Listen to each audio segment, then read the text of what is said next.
Hello बच्चों, let's read the question. The question says the number of photons entering the pupil of our eyes per second when a light beam of intensities of 10 to the power minus 10 watt per meter square enters pupil of our eye of area 0.4 centimeter square with frequency 6 into 10 to the power 14 hertz is around 1 into 10 to the power 4 in 1 second, around 10 to around 100 in 1 second, around 1000 in 1 second, only 1 in 1 second.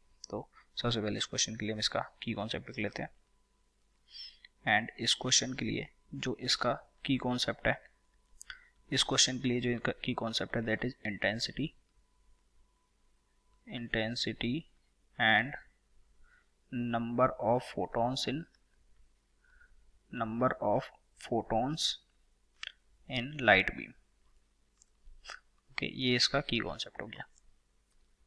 And we know that कि जो intensity का formula है, intensity क्या होती है? Intensity होती है power into area. Okay, तो यहाँ से हम बोल सकते हैं कि जो पावर होगी वो कितनी हो जाएगी? Intensity into area. और पावर कितनी होती है? Total energy. अगर एक फोटोन की एनर्जी ई है और एन फोटोन, तो टोटल एनर्जी कितनी होगी? N E. तो total energy per unit total energy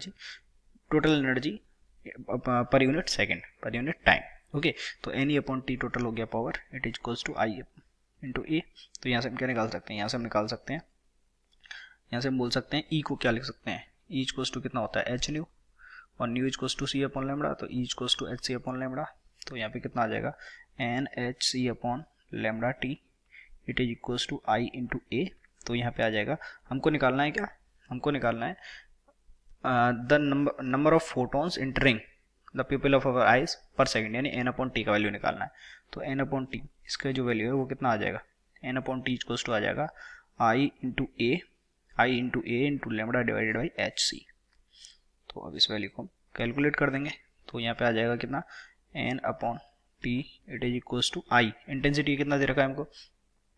intensity हमको दे रखा है यहाँ पे 10 टू द पावर माइनस 10 वाट पर मीटर स्क्वायर है। तो यहाँ पे आ जाएगा 10 to the power minus 10 into area कितना दे रखा है हमको? 0.4 सेंटीमीटर स्क्वायर। तो इसको मीटर में चेंज करेंगे तो 0.4 into 10 to the power minus 4 metre square into lambda कितना दे रखा है हमको?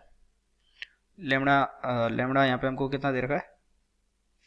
ओके, यहाँ पे लेमड़ा हमको नहीं दे रखा है, हमको यहाँ पे लेमड़ा, यहाँ पे हमको फ्रीक्वेंसी दी गई है, यानी कि हमको सिर्फ ये वाले फॉर्मूले, इसमें एनर्जी की जो वैल्यू है यहाँ से हम लिख देंगे इसको एक बार I A into divided by H nu लिख देंगे इसको। ओके, सी अपॉन लेमड़ा को हमने फिर से एच न्यू लिख दिया, तो लेमड़ा नहीं आएगा यहाँ पे, डिवाइडेड बाई एच कितना हो जाएगा? 6.62 into 10 to the power minus 34 joule into second into nu का वैल्यू हमको कितना दे रखा है इसमें? 6 into 10 to the power 14 hertz. हमने इसमें क्या करा? पहले एच सी अपॉन लेमड़ा लिख लिया, लेकिन हमको पता चला इस क्वेश्चन में लेमड़ा नहीं दे रखा, तो हमने जो सी अपॉन लेमड़ा था, क्योंकि न्यू इक्वल्स टू कितना होता है? न्यू इक्वल्स टू होता है सी अपॉन लेमड़ा, तो उसकी जगह न्यू ही लिख दिया। सी अपॉन लेमड़ा की जगह नीचे न्यू लिख दिया, न्यू की वैल्यू पुट कर दी। तो यहाँ से जो एन अपॉन टी है वो कितना आ जाएगा? वो आ जाएगा 1 इंटू 10 टू द पावर 4। तो इसका आंसर कितना आ गया? 1 इंटू 10 टू द पावर 4 पर सेकेंड, क्योंकि हमने नीचे टी रखा है ना, तो 1 into 10 to the power 4 in 1 second. तो option number A is correct. I hope you understood it well. Best of luck.